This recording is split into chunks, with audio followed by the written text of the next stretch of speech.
My life was shaped by hard work and determination, following a straightforward path. Growing up on a small Midwest farm taught me resilience and simplicity.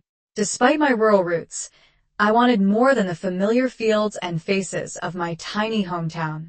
That ambition led me to law school and eventually to New York City, where I was told dreams could come true if you were brave enough to chase them. What I didn't expect was that New York would also be where I experienced my first heartbreak. The shift from farm boy to aspiring lawyer in the chaotic city wasn't easy. Adjusting to Manhattan's towering buildings, crowded subways, and relentless pace left me feeling out of place. But I landed a job at a mid-tier law firm, working in bankruptcy, a field as foreign to me as the city itself. Amid the professional challenges and loneliness, I found solace in my colleagues and later in a woman named Eloise. Eloise broke my heart. I wish I'd handled it better, but deep down, I'm still that farm boy. My name is Walter Stillman, an up-and-coming tax attorney. It's not exactly thrilling, but the truth is even less exciting. Fresh out of law school and pursuing a master's in taxation, I got my first and only job at a mid-sized Manhattan law firm, working in the least desirable department, bankruptcy. At the start, I had a modest job and a place to live, nothing more. But my luck changed when I began working for Eric Erickson, the firm's bankruptcy partner. He was a seasoned expert, a tough mentor who expected competence but was always willing to teach. I owe much of my success to him. Through his guidance, I found my footing in life and, with time, even found happiness. But first, I had to face heartbreak. Our bankruptcy department was small, mostly just Mr. Erickson and me. Bankruptcy wasn't a popular field at the firm, so when we needed help, 2 part-time lawyers reluctantly pitched in. The work felt surreal, like something out of a Carol story. Everything seemed upside down. Of all my law school classmates, only Chuck Thompson ended up in New York, too. Though we weren't close in school, our shared Midwestern background brought us together in the city. Chuck, now working for the Manhattan DA, had recently married and invited me to dinner at his apartment. When I arrived, I immediately noticed Eloise Schaefer, an incredibly attractive woman with that signature New York elegance. She had a sophisticated yet effortless look, as if her beauty was just natural. I had no idea why she ended up as my dinner partner that night. Eloise, with her dark hair and green eyes, seemed way out of my league, but apparently Chuck Thompson had other ideas. The evening turned into a delightful conversation. Eloise wasn't just beautiful, she was outgoing, confident, and engaging. At the end of the night, she asked me to take her home to Brooklyn. I thought we'd take a cab, but she insisted on the subway. She stayed close, asking me questions and genuinely listening, which made the ride exhilarating. At her door, she rewarded me with a fiery kiss that left no doubt about her interest. "Can I see you again?" I asked. After some effort, we found a time for our first official date. Afterward, she gave me a second, more reserved kiss and said goodnight. I left stunned by my luck. 5 weeks and 4 days later that I found myself heartbroken. The night before, Eloise told me she had plans with another man, Rodrigo Ruiz. The state labor commissioner, tall, handsome, and successful, seemed like the perfect match for someone like Eloise. I must have looked miserable, because Mr. Erickson called me into his office. "So, Walt, what's wiped that Midwestern smile off your face?" he asked. "Sorry, it's personal. I don't want to burden anyone," I replied, but there was no point in hiding anything from Eric. Soon enough, he had the full story. He leaned back in his chair, folded his hands like he was praying, and rested his chin on his fingertips. "When I was young," Mr. Erickson began, "this city was still run by the Irish and Jews. It was fascinating to watch them, 3rd and 4th generation Americans who still spoke with accents or used Yiddish expressions. These were people who went to forums in Columbia but still managed to keep their ethnic flair as professionals. They're gone now, and I miss the fun they brought to politics. These days, politicians come from diverse backgrounds, which brings new perspectives to the political landscape, or maybe they just take themselves too seriously." "Sorry, Mr. Erickson, I don't follow," I said, confused. He sighed and replied, My wish is that you never lose that Midwestern innocence, Walter. Now, about your girlfriend's guy, he continued. He was born Rodney Kaufman. His father was the heir to Kaufman's department store fortune, and his mother was Puerto Rican Jewish Luis Ruiz. He's married to Sophie Sloan from the wealthy Sloan family, for political reasons. He uses his mother's last name and goes by the Spanish version of his first name, Rody.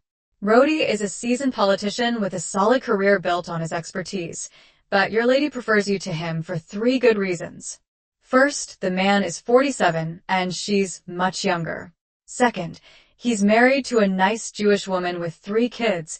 While she's not overly jealous, she certainly wouldn't tolerate being replaced, especially given her wealthy and influential family.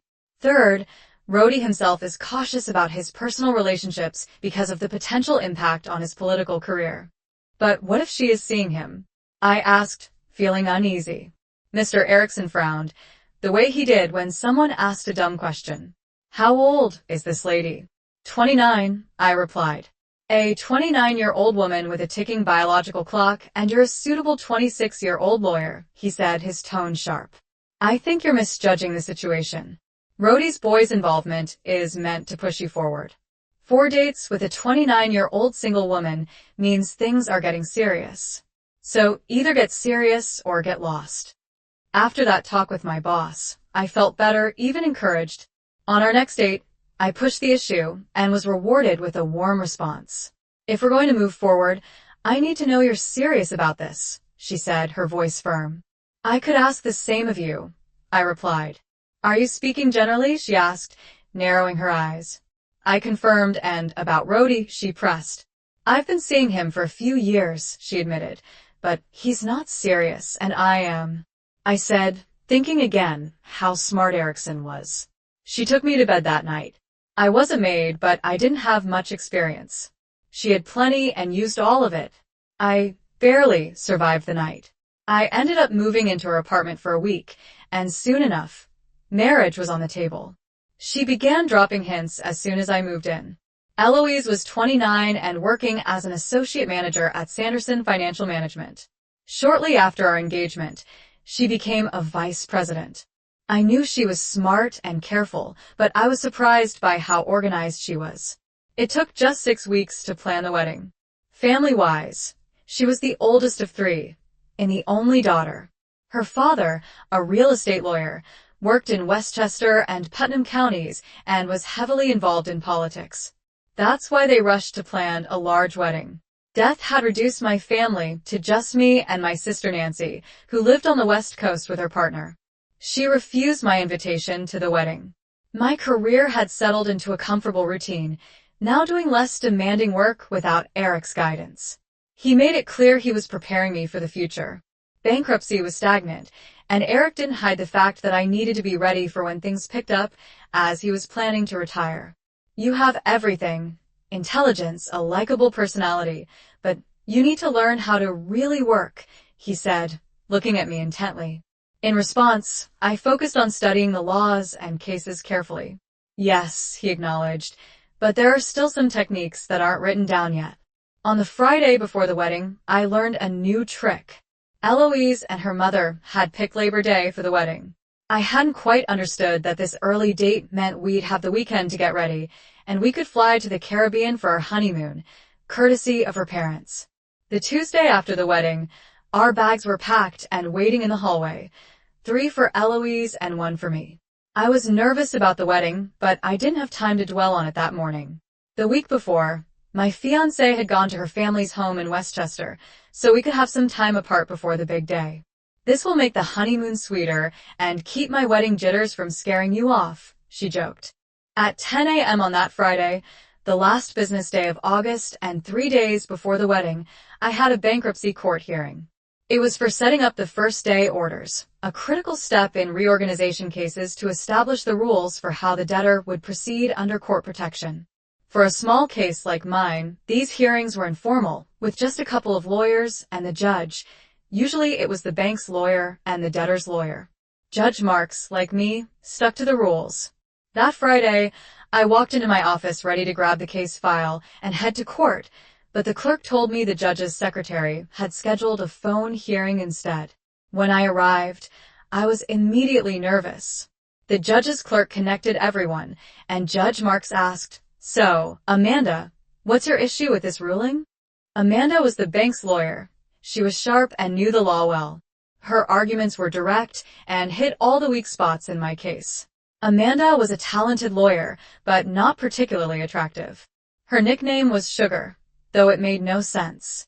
She was short, under 5 feet, and heavy-set, especially below the waist. Though I always thought she had a nice face. After Amanda finished, I tried to speak, but the judge cut me off. "The order is issued. My secretary will fax it to all parties," he said. Once the call ended, I asked Amanda what had just happened. She laughed and said, "Judge Marks got tickets for my firm for the last days of the Saratoga races. He needs to be north of Albany by 1 p.m. He couldn't waste time talking to us today, so for appearances, he ruled against you in a case that doesn't matter. But next time, I'll get you," she said, still laughing. "It's not how I like to win," I complained. "Take what you can get," she replied, then added, "You know, my aunt says you're a pretty good guy for a loser." She laughed again and ended the call. Around this time, Eric came in and told me to take the rest of the day off and relax. Before leaving, I couldn't help but ask, "Who are the Gom?" He smiled and said, "That's us non-Jews."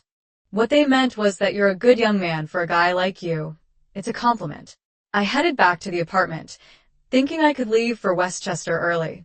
I wasn't supposed to arrive until the next day, with the rehearsal dinner set for Saturday evening, but why sit around in the city? I expected to be tied up all day working on the case, writing and rewriting the order to satisfy everyone involved, but that didn't happen. So, why not get an early start? I tried calling Eloise first, but her phone went to voicemail. That's when I made the fateful decision to call her parents' house in Westchester, hoping to leave a message. It was one of those moments where a random occurrence changes everything. None of the Schaefer family was home. Their regular maid, Rosita, was off getting fitted for her dress for the wedding, and her cousin was filling in, a woman with limited English whom I had never met. She didn't recognize my name. "I'd like to leave a message for Miss Eloise," I said, repeating for the 3rd time. "She's not here," the cousin replied. "She's in the city." I knew she lived in the city, but she came home for the wedding. "This is Walter," I said. "I'll come by later today."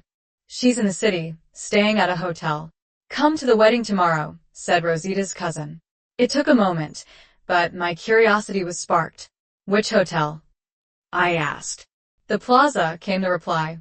I'm not usually a suspicious person, but who wouldn't hesitate after that conversation?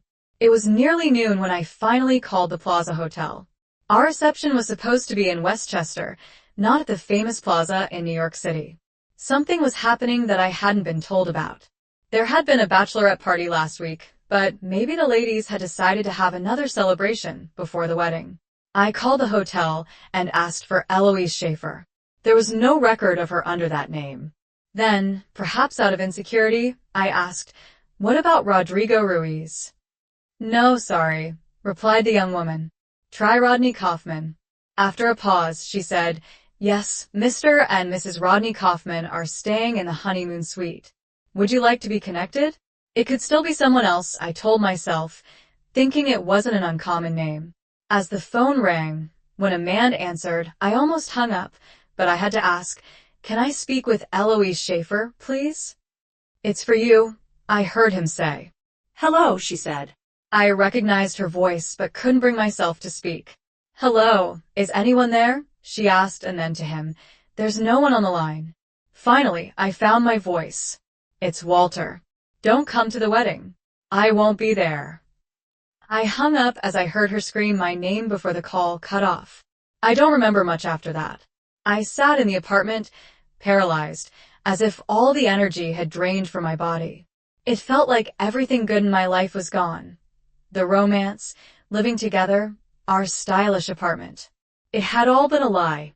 The apartment wasn't even mine. The lease was in her name. My mind shut down. I knew I needed to get up, grab my suitcase, and leave, but I couldn't move. Then the apartment door opened. It was her. I vaguely wondered how she'd arrived so quickly. I looked at my watch. 2:00 p.m. The judge should have been at the races by now. Funny how that fact stood out to me. "Walter, we need to talk," she said, her voice uneasy. "Have you been with him all week?" I asked, cutting straight to the point. She stood in the living room, avoiding eye contact. "We just said goodbye," she replied quietly. "So, it didn't end before now?" I pressed. "Walter, stop it. You know I love you," she insisted, frustration creeping into her tone. "How do I know that?" I challenged. "I'll never see him again." "We've broken up," she said, her voice firm. "Why?" I demanded. She hesitated. "I've been with him for 7 years, almost since the day I moved to the city." "No. Why end it now?" I asked again, the question hanging in the air. "Because I'm marrying you on Monday," she said softly. "No, you're not," I replied coldly. "Walter, be reasonable. Everything's arranged." "Over 300 guests are coming," she pleaded. I didn't respond. There was no point. I stood up, walked past her. My mind made up. "Where are you going?" "We need to work this out," she cried, her voice breaking. I grabbed my suitcase and left. She followed me, shouting for me to stop, but eventually, she gave up. I wandered aimlessly for hours, vaguely aware I was heading toward the bridge as night fell. I was exhausted. I crossed Court Street near City Hall and found a small bar.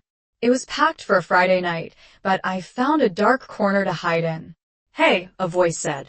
I looked up to see Sugar Moskowitz with a drink in each hand. She set one in front of me. "You looked like you could use this," she said.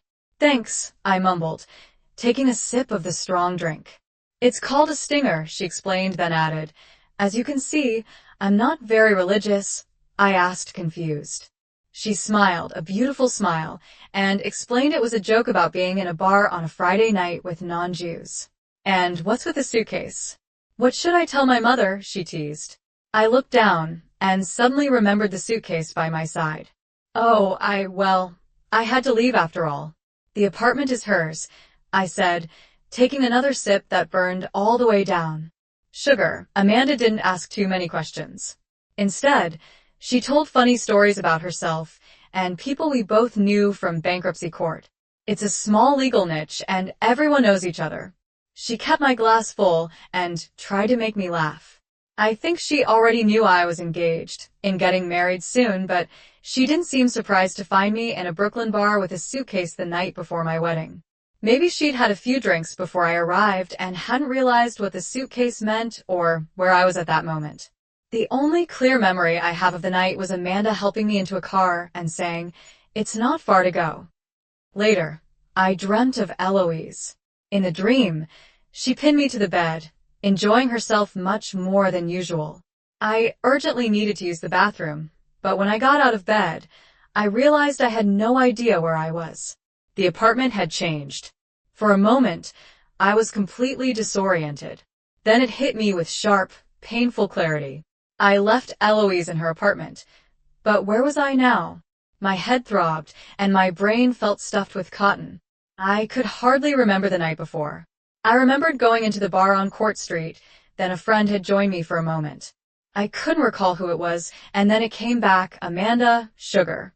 What had she been doing there, and why was I here, unclothed in an unfamiliar bed? I was in a small room, just large enough for a double bed. There was no other furniture. The bed was up against a window that stretched from the middle of the wall to the ceiling. I was alone, but there were signs someone else had slept there too. There wasn't even a closet, and my clothes were nowhere in sight. It felt like the room was an oversized closet that just happened to have a bed in it. But there was a door, even though it couldn't open fully because the bed blocked it. I looked out and saw a larger room. One side had a window, and I could see the sidewalk outside. I was in what's known around here as an English basement, a floor partly below ground, with windows starting just below sidewalk level. The space had been converted into a small apartment, or, as I later learned, 2 apartments, the one I was in and a smaller one at the back. The main room was divided by a counter into a kitchen and dining area, while the bay window section functioned as a living room with 2 small chairs and a window seat. Seeing no one around, I crawled out in search of the bathroom and my clothes. There was a door at the far side of the room, and just as I got there, it opened. Amanda stepped out, wearing a robe and drying her wet hair with a towel. "Oh, you're up," she said, noticing me just in time. It must be nearly noon.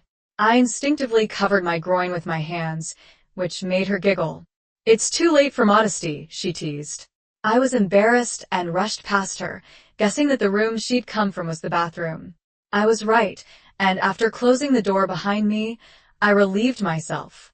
The bathroom was small, just a shower stall and no bathtub, so I decided to take a quick shower before figuring out what had happened to my clothes and suitcase. The shower was cramped, but the hot water felt great on my hungover body. Feeling refreshed, I looked around for a towel but couldn't find one. Still wet and unclothed, I had no choice but to confront Amanda. I opened the bathroom door and stepped out, only to realize we weren't alone. A young, dark-haired woman was sitting at the table, grinning widely at me. Amanda was in the small kitchen area, busy with cups and a coffee pot. "How do you take your coffee?" Amanda asked, completely casual, as if I wasn't standing there unclothed. I jumped back behind the bathroom door and called out, "Can I get some clothes, or at least a towel?" Both women burst into laughter. Amanda paused long enough to say, "Towels are in the closet, along with your suitcase and the clothes you tore off last night." Peeking out from behind the door, I asked, "Where's the closet?" Still laughing, Amanda pointed the coffee pot at a set of barred doors near the back of the room, behind the desk and in front of what must have been the apartment's main door. "I'll bring them to you, but as you can see, I'm busy," Amanda said. The other woman didn't move either, so I had no choice but to run to the closet. When I opened the doors, I found my clothes neatly hung inside. My suit and shirt were hanging up, and my underwear was resting on top of my suitcase. I quickly grabbed my underwear and pulled it on, followed by my shirt, all the while hearing the women giggling behind me. "Walter, by the way, this is my sister, Sonia," Amanda said. "Hello, Mr. Stillman," Sonia greeted me. "Hi," I replied as I opened my suitcase to grab my jeans. "You don't need to get dressed on my account," Sonia said. "I may be the younger sister, but I'm already married with 3 kids. Unclothed men don't shock me." Both women laughed as I pulled on my jeans. "Come have some coffee," Amanda invited. "I'll bring Bailey in a minute," I said, still dressing. "You didn't mention he was so shy," Sonia whispered loudly to Amanda. "I didn't know," Amanda replied, also in a loud whisper. "We barely know each other. You're a free woman." Sonia giggled once I was dressed. I sat down at the small table, craving coffee. "I like mine black, no sugar," I said. Sonia giggled again and whispered to her sister, "I think he got his sugar last night." They both burst out laughing. My head was pounding, but Amanda handed me a cup of strong coffee just as I was about to take a sip. Sonia's phone rang. She pulled it from a large leather bag on the floor. "Oh, hi, Sonia," she said into the phone. She paused, then whispered, "And Hester, of course." I remembered. "I'm with Amanda, but she has company, and I haven't mentioned it yet." There was a longer pause, and Sonia grinned. "No, it's a man," she said, looking over at Amanda, who was gesturing for her to stop. Sonia continued, "Yes, he's handsome, but a bit shy. No, he's not Jewish. I'm sure. Trust me, I got a good look when he came out of the shower." Sonia was laughing so hard, she could barely speak. "She wants to talk to you," Sonia said, handing the phone to Amanda. "Hello, Aunt Amanda," said Amanda into the phone. "No, I won't forget Daddy's birthday tomorrow at 6. Then dinner at 7. Got it." "Oh, he's just a friend." There was a pause while Hester apparently spoke. "It won't work. He's just a friend from work. I'm sure he'll feel out of place at a family event." Amanda handed the phone back to Sonia, who listened as her aunt continued.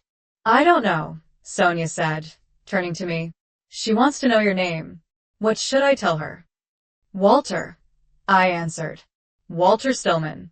And I'm pretty sure they slept together last night," Sonia added. "Amanda," Amanda yelled, but Sonia calmly replied, "Aunt Sophie's on the line now, and they want to meet him." "No," Oh, sweetheart, no. Amanda screamed in protest.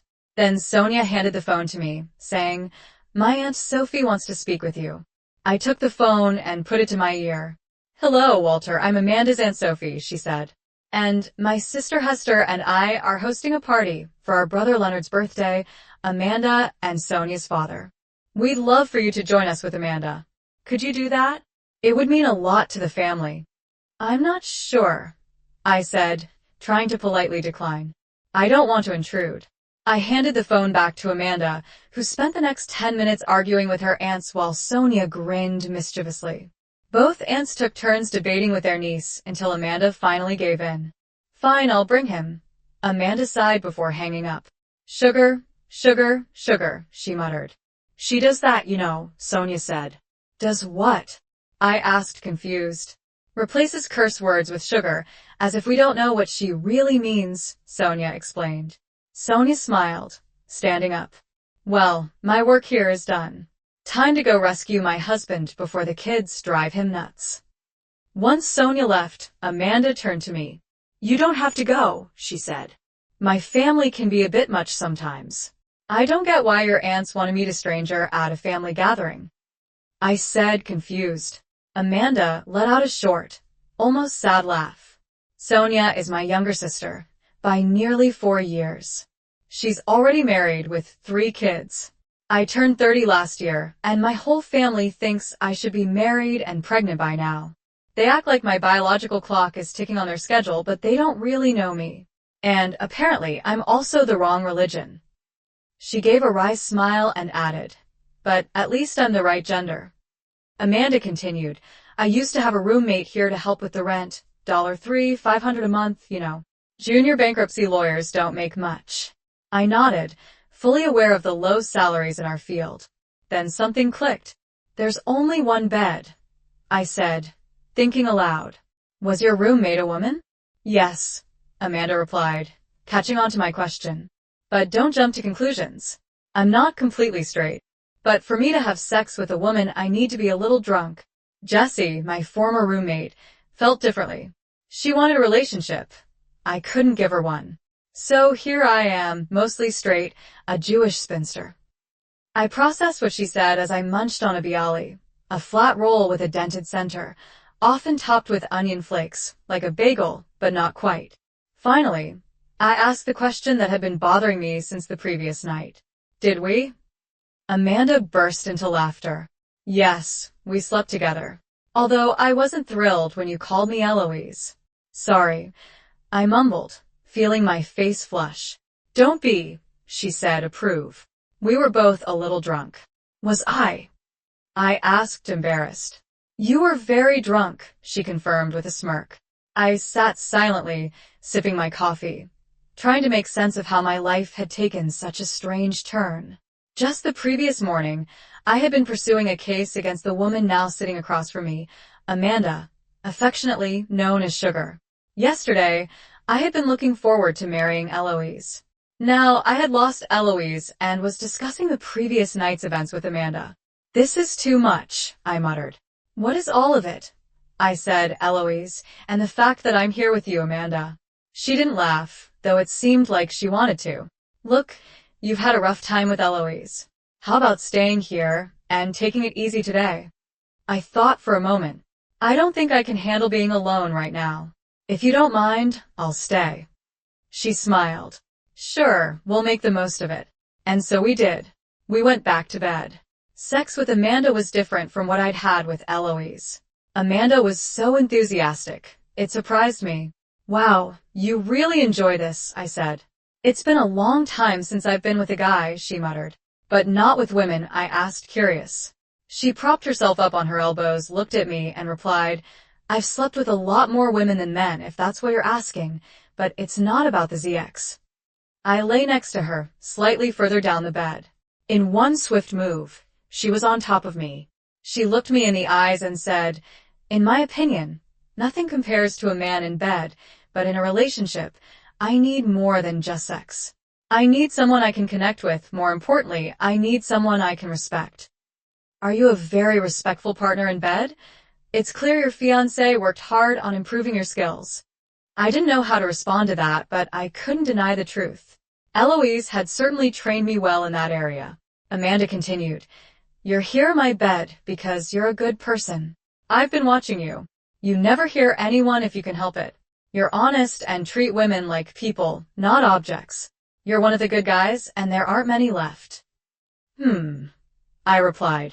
"That's nice to hear, but does this really apply to a novice lawyer? It sounds like you've been keeping an eye on me." "Keeping an eye on you, of course," she said. "I saw you on Court Street and followed you to the bar, didn't I?" If Miss Eloise Schaefer lost track of her prize, I wasn't about to miss out. "I'm not a prize," I said firmly. "Are you saying she was in love with you?" she asked. "No, probably not," I said, feeling the weight of the situation hit me.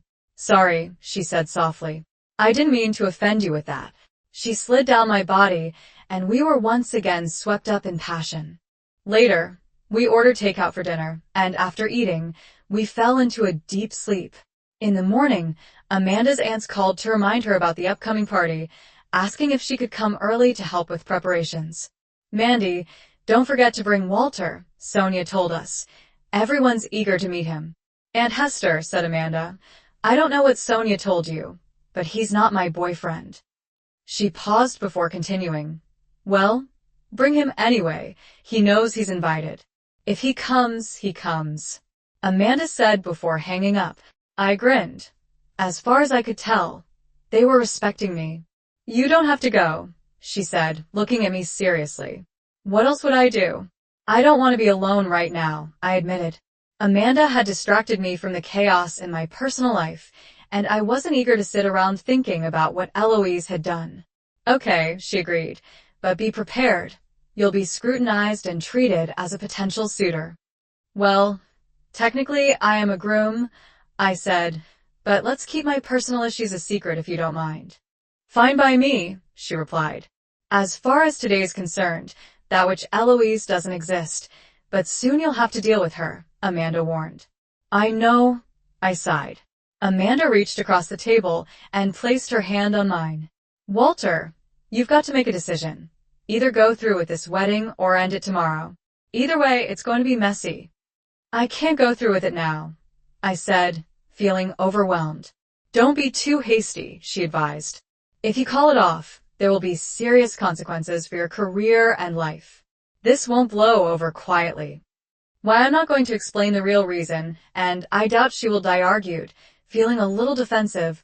"Oh, my sweet, naive friend," she said, squeezing my hand gently.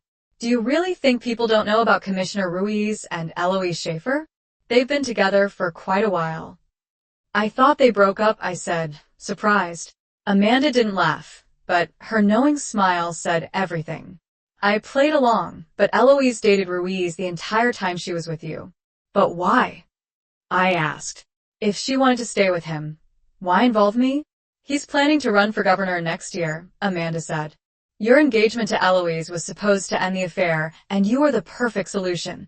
A young, decent professional, straight guy.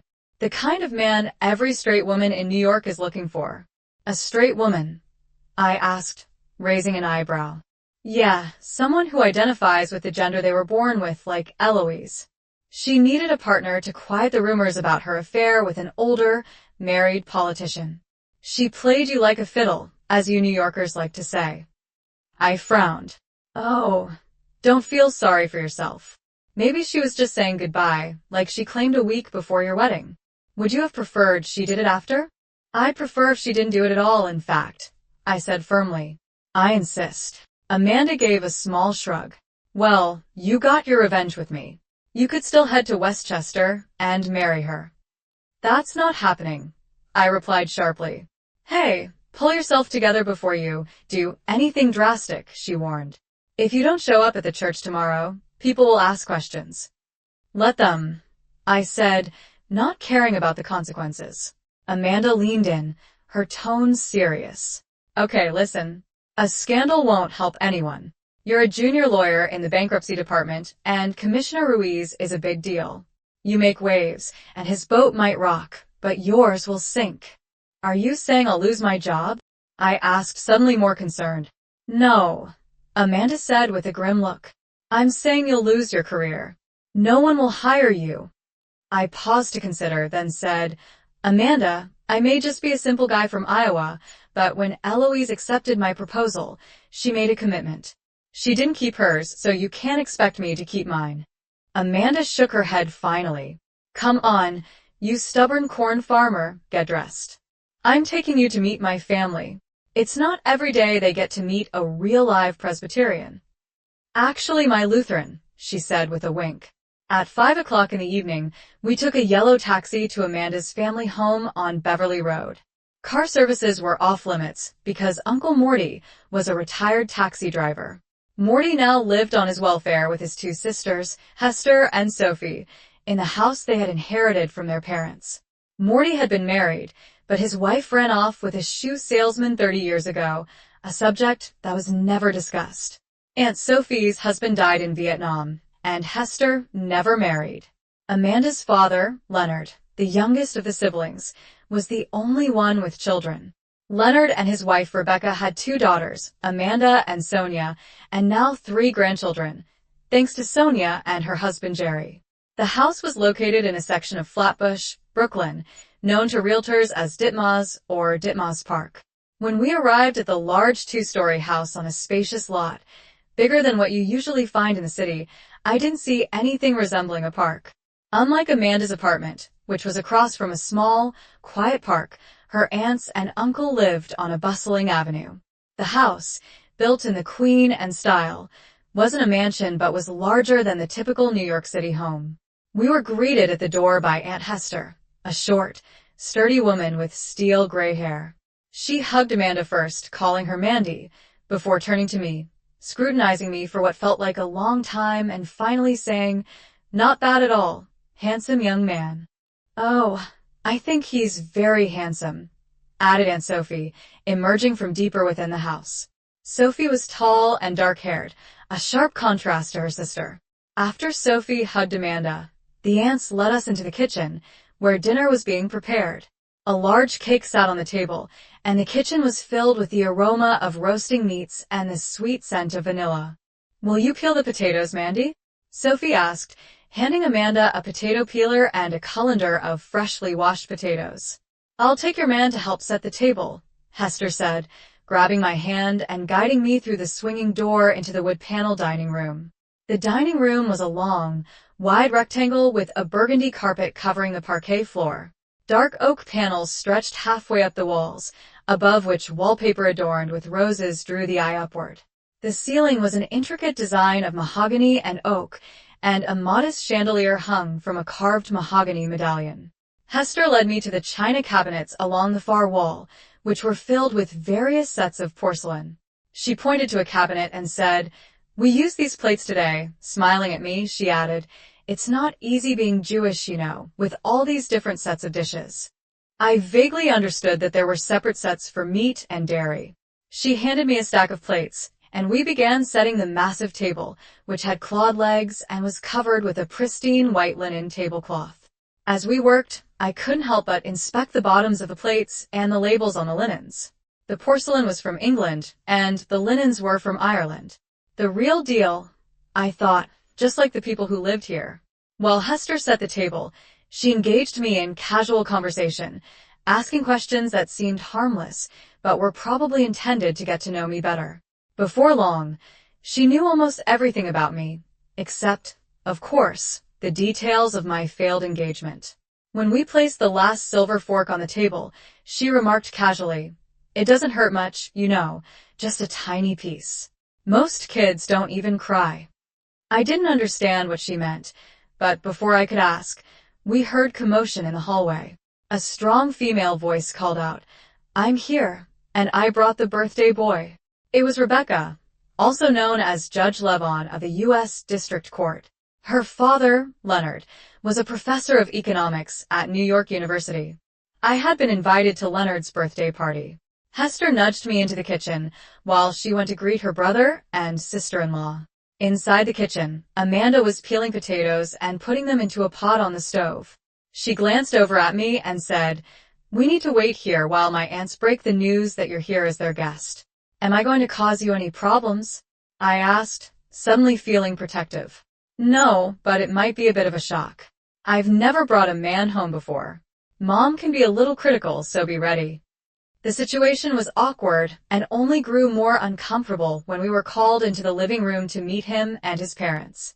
The living room was spacious and cozy, furnished in a style reminiscent of the early 20th century.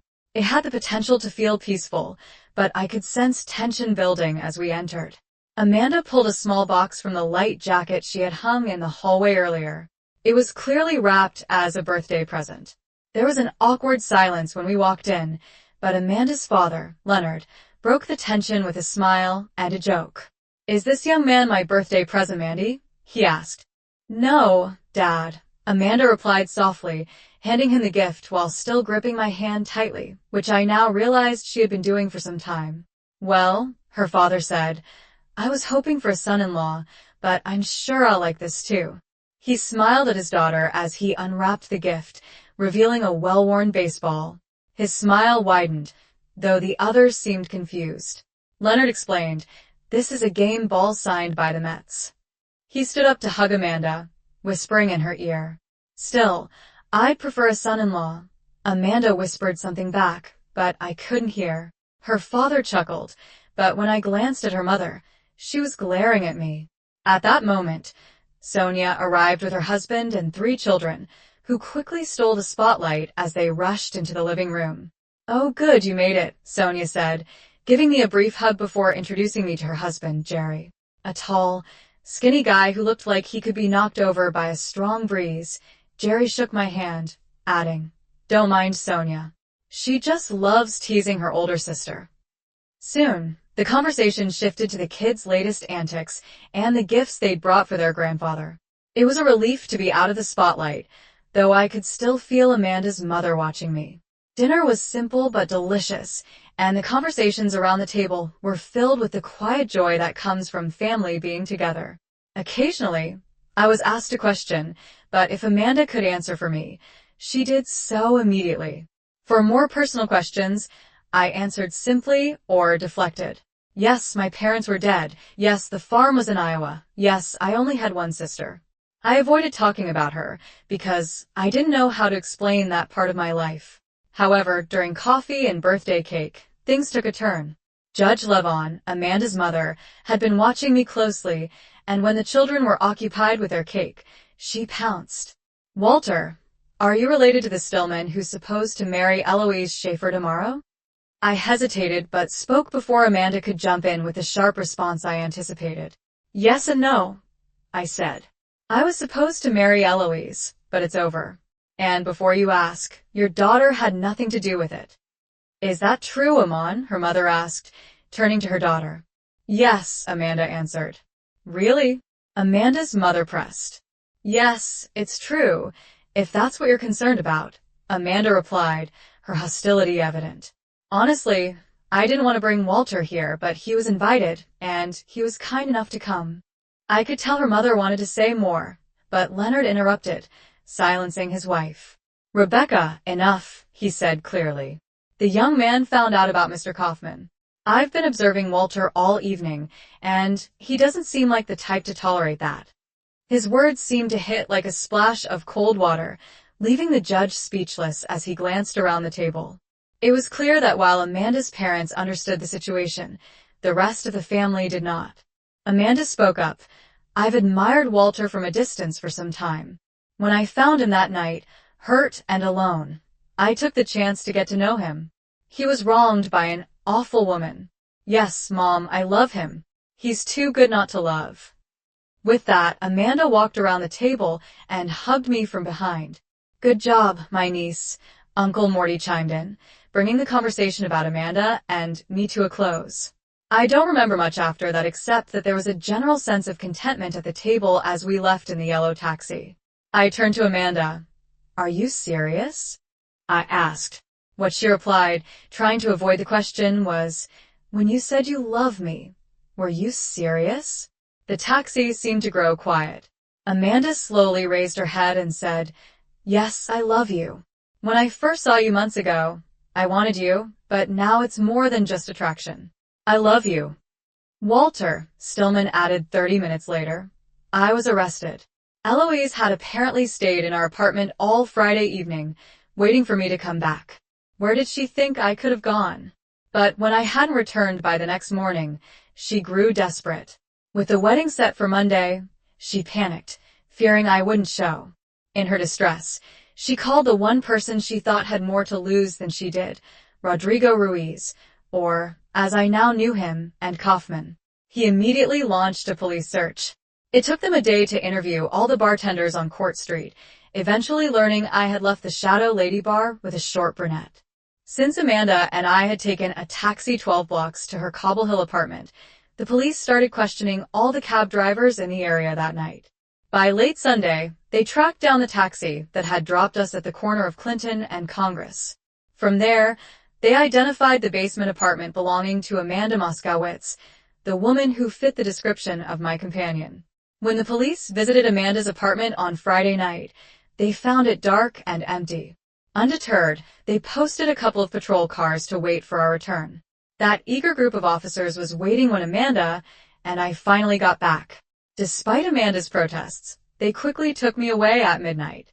I found myself in a small, grim room, badly in need of cleaning and a fresh coat of paint. They sat me down at a table and cuffed me. No one told me what I'd been accused of. After a few minutes, the door opened, and in walked Eloise, looking as beautiful as ever. So, this is your doing? I asked, my voice filled with anger and disappointment. She looked a bit dazed, standing across the table.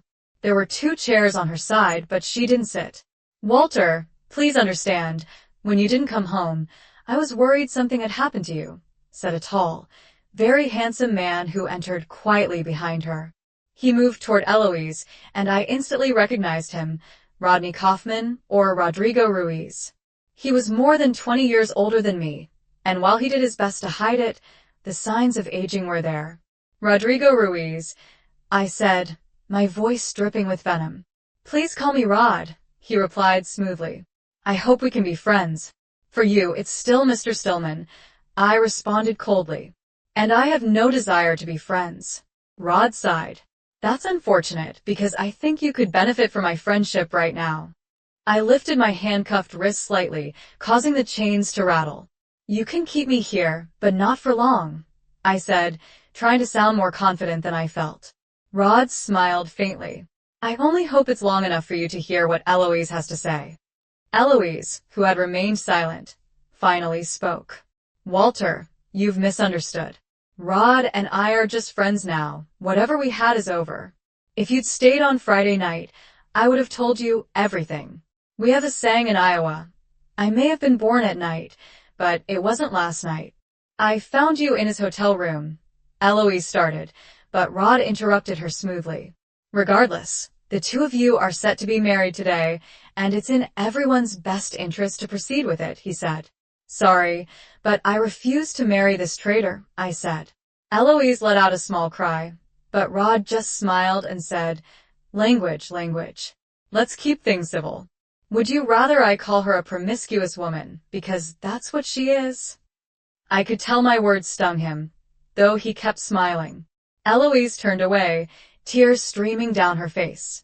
Rod remained calm. Such an attitude will only lead to trouble. You're being foolish. Eloise is a wonderful woman who would make an excellent wife. If you don't go through with the wedding, there will be a major scandal. Reporters are expected. This is a high-profile event. Eloise's reputation will be destroyed, and mine as well, because the truth will get out. People love gossip, and this would be perfect for them. You have a promising career ahead of you at a prestigious firm, but if you don't marry Eloise today, that career will vanish. No one will hire you after this, he warned. I smiled back. I wouldn't marry her for a senior partner position, let alone stay on as a junior lawyer in bankruptcy. Rod sighed again. I told you he wouldn't listen. Eloise muttered through her tears. Rod continued in a smooth, measured tone. Okay, Mr. Stillman, how much will it take to make Eloise Mrs. Stillman? You don't have enough money, I replied. Rod didn't blink. It doesn't have to be forever. A year or 2, then a quiet divorce. And what will people say when we divorce? I asked. He stayed calm, clearly a seasoned negotiator. The situation at the time of the divorce will be my problem. Name your price for marrying her for 2 years. How long has she been pregnant? I asked, finally piecing it all together. Eloise turned toward me, her voice cold and bitter. The child could be yours, maybe, I said, but I'll wait for the DNA test. Rodney remained unfazed. How much? No amount in the world, I said, nearly spitting the words at him. Our conversation was interrupted by a short, bald man in his 60s, followed by 2 officers. Hello, Rod. Miss Schaefer, you must be Walter Stillman, he said, placing a hand on my shoulder. I'm your lawyer, Cy Leibowitz. Here's a copy of the writ of habeas corpus I just filed, he added, handing a paper to Rodney. A bit late, Cy, Rodney said, his tone slightly irritated. Things were moving slowly, Cy replied calmly. Rodney tried to regain control, threatening to seek a forced commitment, but Cy dismissed the threat, pointing out the warrant was invalid since it wasn't filed by my sister, my only living relative. Realizing he had lost, Rodney backed off with a shrug. Cy then took me out where Amanda was waiting. Her mother, the judge, had awakened and arranged my release. That was the last time I saw Eloise. The child was never born, likely because Eloise chose to avoid a scandal that would hurt Rodney. As for his threat to ruin my career, I'm sure he tried, but fate intervened. I was on my honeymoon from September 2nd to the 14th, 2008. By the time I returned on September 15th, Lehman Brothers had collapsed, turning the financial world upside down. Eric Erickson became the most important partner at the firm, and I became the go-to lawyer. Amanda and I worked 90-hour weeks for 6 months before we married, just in time as her pregnancy was already showing. Our first child was a girl, followed by 3 more, for daughters turned out to be enough for us. Amanda became a judge like her mother, and I started my own firm. When people ask the secret to my successful career and marriage, I tell them it all started with a day as a racetrack judge, a broken heart, and a girl named Sugar.